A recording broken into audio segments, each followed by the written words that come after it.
The sun was out thankfully when my friend took me to the edge of the muddy creek and showed me the old wheelchair that was laying half sunken into the brown, thick water. It was only about a mile away from my house. We would walk to a local park known as Blue Limestone, traveled a bit into the woods, and then through a tunnel under an old railway. The tunnel itself wasn't unsettling, it was just long and even bored daylight as it was on the dark inside. The wet walkway, though, through the tunnel hugged one of its sides, as it was about 5 feet away from the sluggish portion of the creek that ran through it. In the water here were the ruined remains of concrete and steel bars that I can only imagine that would have been the other walkway. It was just a fear of mine that I'd have to slip on the narrow, soft and damp path into the water below to be impaled on some old rusted iron bar jolting out of the below. Once emerged from the tunnel, we walked to the further distance in the woods following the same creek. The surrounding area was perfectly safe and non-threatening by day, but at night the area would fill up almost in a matter of drug abusers who even brought out a sold of their contraband. Sure, dark woods at night can be creepy, but there's almost nothing scarier than indeed an ill human being. Presently after passing through the old ruins, more concrete and metal bars, when we reached to the area of the creek, therefore the bank, probably around 8 to 9 feet above the actual water, there was a well-traveled dirt path that we took to turn off briefly to find the small outcropping over the water. In the water was the object my friend wanted to show me, was the old wheelchair. The thing was, quite frankly, pitiful to look at. It was covered in a variety of muck and marine plant life as it sat half emerged of the muddy water. From what it wasn't really wrestling underneath the surface, it was pretty easy to tell that the last thing the dark reddish brown, rather a common color in wheelchairs. At first glance, it just looked like old trash, but something intrigued me about it. My friend was pretty interested in it too, and after all we had to come one by here to show it to me. "I'm gonna pull it out," I said. After a moment of thinking, he looked at me with raised eyebrows. "I don't think you'll be able to," he said. Looked down at the water. The bank was now completely sheer, and it was composed entirely of rock. It was a miniature cliff. However, I was feeling rambunctious and just only rugged on this doubt just to impress him. "Watch me," I said cheerfully, pulling off my shoes and socks and setting in on them on the outcropping. He didn't try to stop me. In fact, he almost seemed pleased that I was going to go for it. Chamberlain less carefully down the cliff was no problem. I'm 6 feet tall and took a little effort to drop myself gently down the silver on the edge that remained at the bottom of the water. And now that I was down there, though, the wheelchair had certainly been looking a lot further than I nearly instantly bemoaned for the boast of retrieving it. But I wasn't the first one who had tried to get his hands on the wheelchair, which was looking increasingly unattractive the closer I got. I wedged into the wheelchair with a long branch covered in greenish-white lichen, and then I seized it eagerly. I pulled it gently, half expecting it to pop out under the loose wheelchair for good. The wheelchair began inching closer. I nearly yelled in triumph and drew in the cursed thing as close as I can. I tremble of how to think eagerly that I reached out to touch and grab it. Pulling it out of the mirror, I looked up at my friend. He seemingly slightly impressed, but mostly disgusted. "I'm not touching that thing," he said in a matter-of-factity. I wouldn't blame him. The old wet veiny was all making my hands itch and burn a little already, but I needed his help. I had a whole lot of wheelchair and no cliff was going to stop me. I am not really sure how I managed to climb up the cliff with that soggy mass of rusty metal stagnant, rotting within one hand, but little did I did. I scrambled effusively up to the bank, and then the wheelchair in the tow. "There," I said triumphantly, trying to make the wheelchair stand on its own. The axles had rested out, though, and the kind of thing that made it leaned pathetically off of one side. To me, it seemed to be like a corpse than an insanable object. "God, it smells," my friend said, despite the fact that he leaned in closer to inspect it, genuinely curious. I, on the other hand, had got back to observe my handiwork and had a look at it. The thing that was surprisingly grotesque that it was, stingray water weeds hung from the parts that had been underwater and dripped slowly onto the ground. All the metal had been rusted so badly that the material had been underwater for a severe amount of state of decay. The veneer had not been submerged was cracked, dry and flaking, while creating an interesting contrast. This was completely awesome, I said in awe. I can't believe you got it up the cliff. He pulled in his digital camera, which he always had with him, and started snapping pictures, circling around for a better lighting angles. I know, right? I said excitedly. I'd love to do those things when they're even slightly crazier than the beaten path. As they continued to capture photos of the new pet, looked down at my clothes. I was fairly filthy and wasn't up for a debate whether I smelled or not. We should probably get out of here, I said. My hands, which I started to fill up and forgot about, were starting to irritate and itch again. All right, he said, straightening up his form of particularly elaborate shot. You can shower at my place, though you should check out this later. I agreed. Although we walked away, I couldn't help but feeling as if that thing was watching us. I fought the urge to glance back at it, and for some reason I had a tangible sense of relief washing over me that we're around the corner and slipped back into the safety of the woods. What the hell? I whispered. I glanced back at my friend's slightly mouth open. Well, it's not creepy at all, he said sarcastically. Though worry and concern had crept under his voice, the godforsaken wheelchair had not moved an inch since we left nearly 2 hours ago. But what was troubling was that it was still dripping wet and surrounded by flies. My stomach leaped into my throat. I didn't think about a moment of turning back.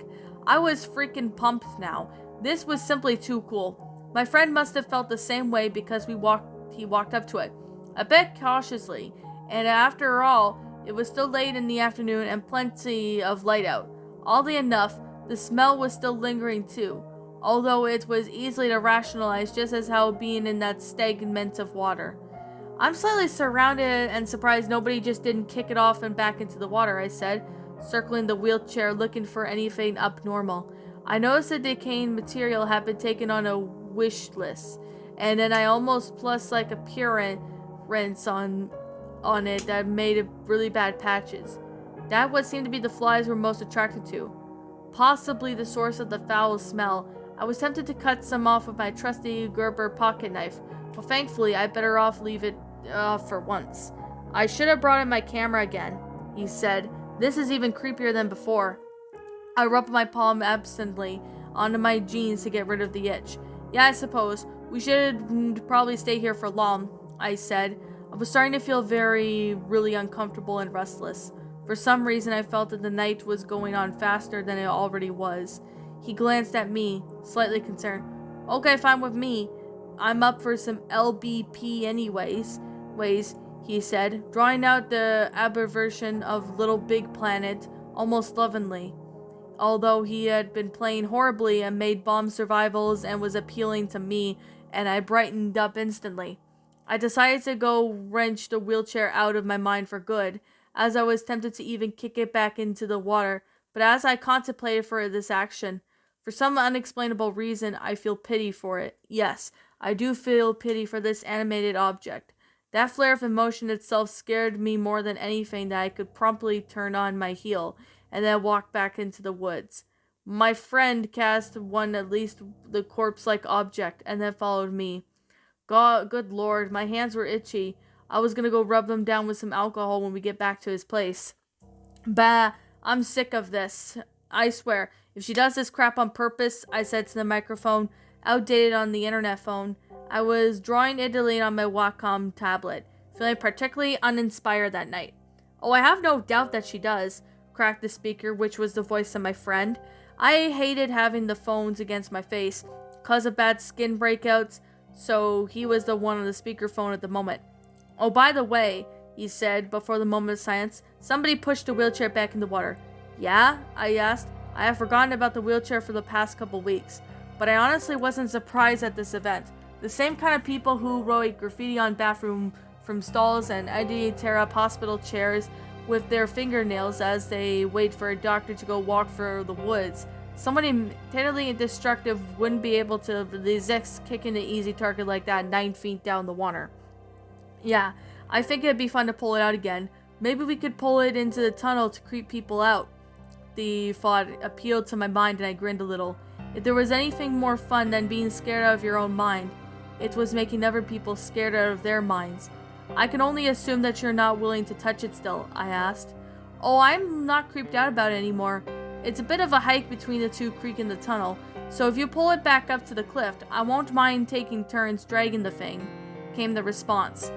Alright, but wear gloves, I said. My hands itch for hours after touching that thing. What are you doing tomorrow? Halton Cardiver wheelchair around if you're free? Sounds good. I don't know why I kept going the next day. Despite the feeling of the dread that I pulled in the driveway was Quint Delaware, Ohio house. The dread only worsened as I stepped into the kitchen to greet his mom, who was busy heating up a plate of food. The food smelled really good at first, but it churned my stomach when I took a deep breath. I had to face it. I was already scared of my mind, but fear did not beat out my curiosity. There was still a few small things that still weren't bothering me about the wheelchair. While white patches, the flies, the smell, the itching. Wait, what the hell? My palms were itching again.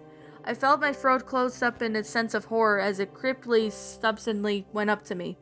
The whole thing was a bad idea. I wanted to stop walking up the stairs to my friend's room, turn around, go to my car, and drive away. Oh, why didn't I? I neared up to the top of the staircase as my feet began growing expectantly heavy, and my hands began to itch like crazy, forehead sweating as I bit my lip and did my best to ignore the feeling. My friend, however, seemed completely unaffected by the atmosphere I was hanging over my head, and he greeted me happily. Looking up from his sketchpad, he felt a relief seeing him and so best-fied that I unworried and laughed at myself, but feeling a little dread slipping away. Leaning over his shoulder, I looked at his work. There were two girls in the pool splashing each other, each featuring a set of fox or cat ears done to his own unique anime manga style. Impressive, I said to his artwork. Always amazed me. Thanks, he said, slapping my hard hand sketch pad across them while standing up. Anyways, I'm waiting for you all morning. You ready to go? I felt the dread creeping up on me once again, but I swallowed it down. Sure, I said, rubbing my hands together to relieve the itch. He frowned at me. Still itching? He asked. I grunted, unwilling to admit the truth. At least the situation seemed to be more real. Yeah, I said up bluntly. Only then I walked up to your house. I think that it has to do something with being close to a wheelchair. I swallowed a dry goblet of spat. I said it. He frowned at me a little and brightened up. It's probably just the cats, he said. I have cats, I pointed out, and even if I didn't, why would the hell would my hands be itchy? I scratched them again, but this time openly and aggressively. Clark has a feline leukemia, he said. He has offered some sort of explanation. Great, so I had another contract with hand leukemia? If this was even possible, or was I even reacted to probably the wheelchair? My lucky day. Well, let's get this over with, I said, sighing. We don't have to do it, he told me. I grunted. Nah, I want to. It'll be fun to scare people. And besides, I think I need to convince myself that there's nothing wrong with the wheelchair. It's been scared to death ever since I got here. That seemed to trouble him, but it didn't further press, as we quickly ran back down the stairs and grabbed his jacket. Now it was early fall in Ohio, so it gets cold quickly. I felt the dread growing again. He must have felt it too, because the nearer we got to the park, the quieter and grimmier he became. Curiosity is a real stuck in the mud, huh? I asked.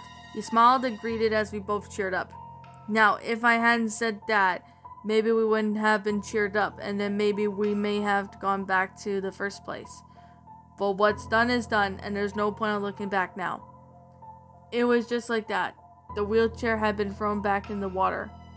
Only this time, it had flipped over, so at the back of the chair, peeking out underneath the sluggish creek, was deeper too than before, but maybe the water was just higher. I remember though I used a branch to fish out the water there the first time, so I snapped off a dead piece of wood but from a nearby tree and tossed it down the cliff. Then nothing bothered me to take off my waterproof boots. I had come more prepared than this time, and then clambered down the road and then poked a branch through the exposed portion of the wheelchair that peered up from out of the water. Carefully I put it towards me. At first it seemed stuck, but I began drifting slowly after a bit more encouragement from my branch. It was heavier than when I remembered. It was just more waterlogged than ever before, deeply submerged.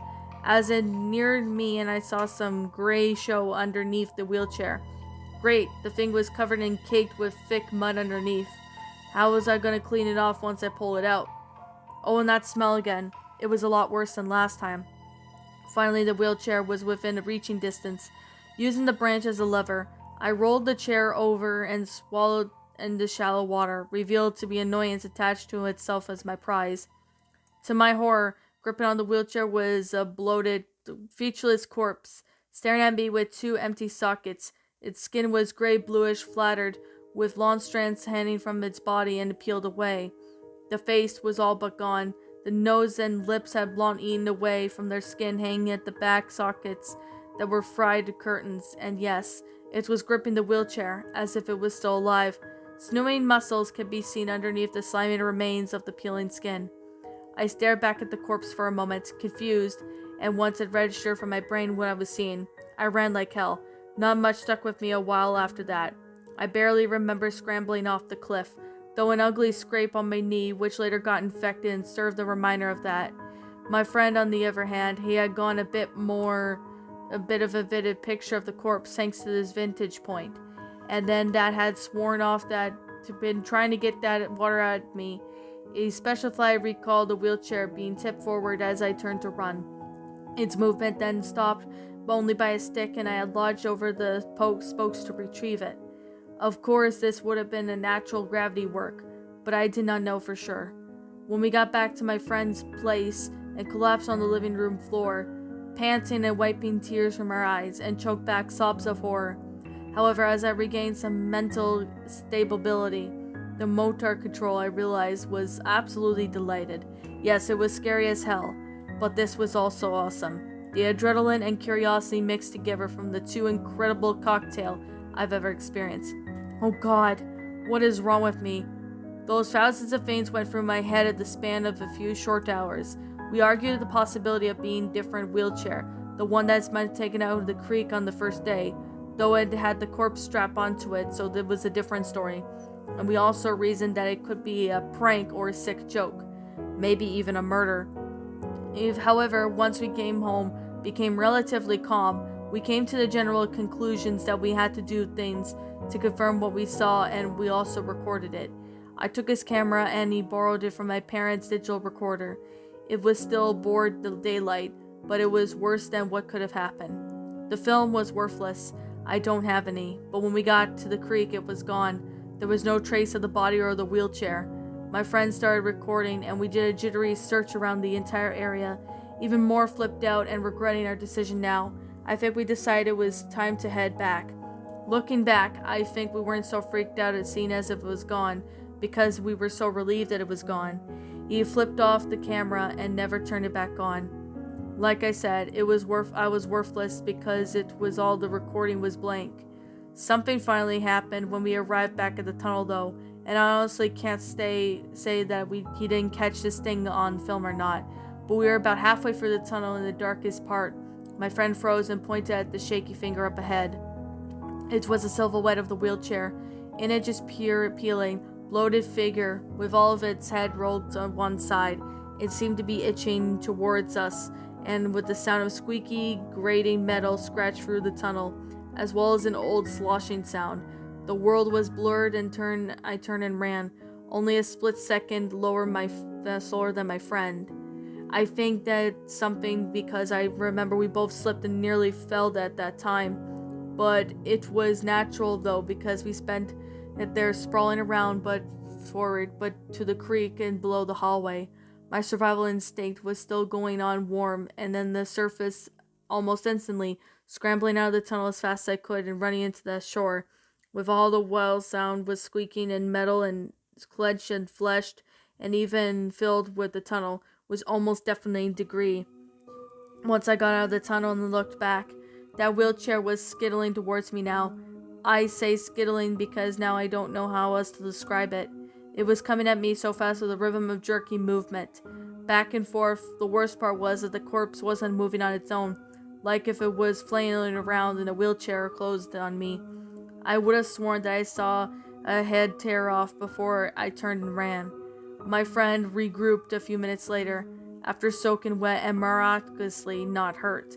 We didn't say much, and we both of grim faces as we shivered and trudged home. It was a long walk because we took a 2-mile detour to avoid the tunnel in the creek. I remember vaguely itching my hands as we went home, wanting nothing more to do than to hold something to squeeze it until my muscles bulged under my skin. When we got to his house, I showered, and since I didn't have to change the clothes with me, I threw on a bathrobe that I found in the cabinet. Normally that would be an awkward thing to do, but it was neither of us were in the mood for niceness. Now we went on and talked a little more afterwards, speaking in the dark, quiet voices. I don't remember exactly what we said, but we agreed that it was a mistake to bother the wheelchair in the first place. What do I clearly remember, however, was gripping the arms of the chair on all my might, but trying anything else but to insist the touch. I also remember feeling hungry, but I was unwilling to leave the chair because of the itch eating away in my palms. It would have been really nice if that chair had wheels. And that, my little pretties, was The Wheelchair in the Creek, a creepypasta. My final thoughts on this story.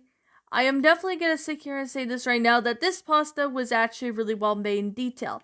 This one, I actually have to say, was a pretty good pasta. This was actually a really well made creepypasta. It's actually one of the best pastas I've ever did. Now, to be completely and utterly honest, I think this story was written maybe into 2010 or something. Like, I kind of remember this story being on the regular Creepypasta Wiki for a while. I just haven't had the chance to sit there and, narrate this story because, to make it a long story short, and I'm going to sit here and say this right now, and I'm just going to be completely and utterly honest, that this story was actually pretty well made in detail. So I definitely have to say that the story actually provided pretty good detail for the story. Now, I do remember this story, somewhat in 2019. Back in 2019, I think I did remember sitting there and narrating this story. I obviously just don't remember, but for some reason, I remember a good friend of mine, aka the God of Creepy. He narrated this story on his channel, I think, sometime around 2 years ago. He said it was a pretty good story, so I decided to go ahead and, read this story because, I haven't read this story in oh god, it's been quite a while since I last sat there and did this story, but I could definitely say that this story was actually quite nice for what it is. It was pretty well made in detail. It was amazing. I definitely have to say that the story was actually had really good creep factor in this. So I definitely have to say that this story actually provided pretty good detail. Now, I did notice a few people have sat there and did Wheelchair in the Creek, besides the guy Creepy. I know he's done it. I know, who is it? Creepy Ghost Stories read Wheelchair in the Creek, and King Spook did. So I decided to go ahead and, do my video narration of this, which is pretty interesting for what it is. Like, it is pretty good for what it is. It has a pretty good, concept going for it. I actually love this story. Now, this story actually provided pretty good detail for what it is. It actually was interesting. It was awesome. I definitely have to say that I really do like how this story went out. It was really interesting, sitting there and seeing, all this. I definitely have to say that these stories are actually really well made in detail. Like, this story, I honestly loved how this went out. I just love how this went out. It was just really well made in detail. It was amazing, really well done. I just love this story, and that's a very good positive that I have to say, that I really love this story. Now, to be completely honest, it's just, I really do like how this went out. I know it's been like a long time since I last sat there and, narrated this story, but I remember this story pretty well for what it is. I really enjoy how this story went out. It had a good concept.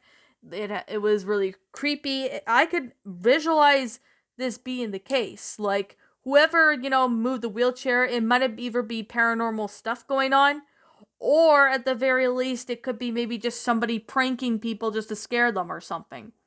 Like, To be completely honest, I really have to say that this was actually a pretty good story for what this one is. It actually had a pretty good detail going for.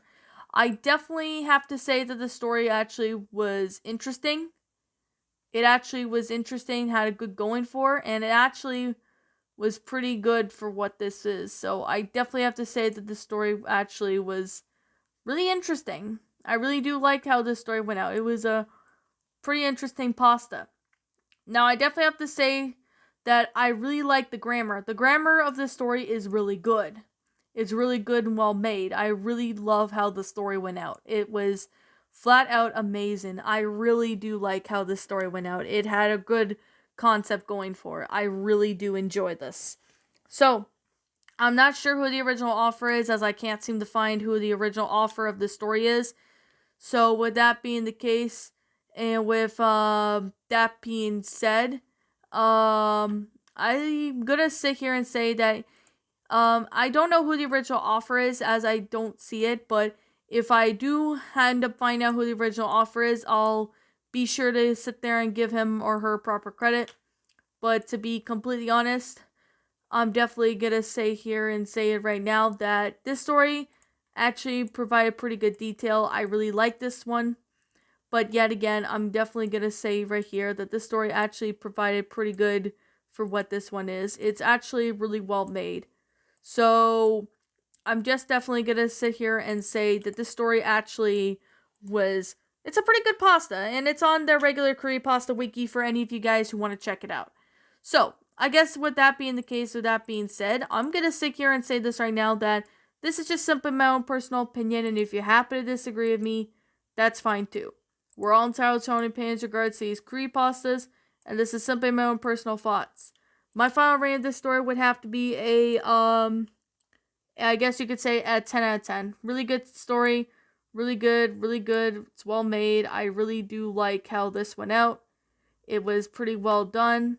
I really do like the story. The story had a lot of great effort going for it. It was amazing. I really enjoyed this one. So I guess that's, with that being the case, and with that being said, yeah. What do you guys think about this creepypasta? Did you all enjoy it? Did you not? Also, what you have done personally to help make this story a lot better? Leave me know what your thoughts are down in the comments section down below. I'm the Queen of Lions. Thank you so much for watching today's episode, and if you happen to be brand new here on this channel, be sure to like, comment, and subscribe because I make brand new videos every single day. Don't forget to ring the notification bell to when I upload so that you guys will not miss an upload. And as always, please roll the outro because I'm out.